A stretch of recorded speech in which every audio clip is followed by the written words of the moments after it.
Welcome to our channel. Today we how to configure Adalo to build an event RSVP app step by step clearly. Open Adalo and create a new project. Choose a blank app template to start from scratch. Name your project Event RSVP App. Once inside the design interface, familiarize yourself with the layout.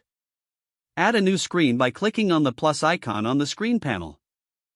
Select the list screen type for your main RSVP page. Rename this screen to Events.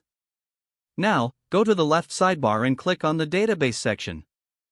Create a new collection and name it Events. In the Events collection, add properties like name, date, location, and RSVP status. Go back to the Events screen. On the left sidebar, drag and drop a list component onto the screen.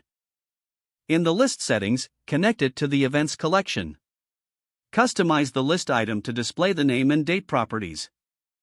Next, add a button component under the list. Label the button RSVP.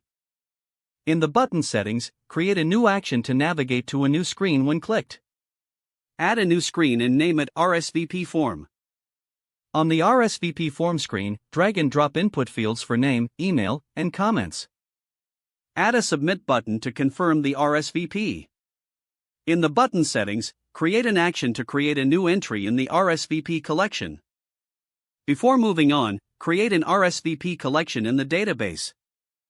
Add properties such as event, name, email, and comments.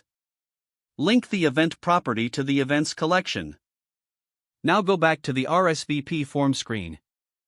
In the Submit button settings, set the action to create an entry in the RSVP collection. Map the input fields correctly to their respective properties.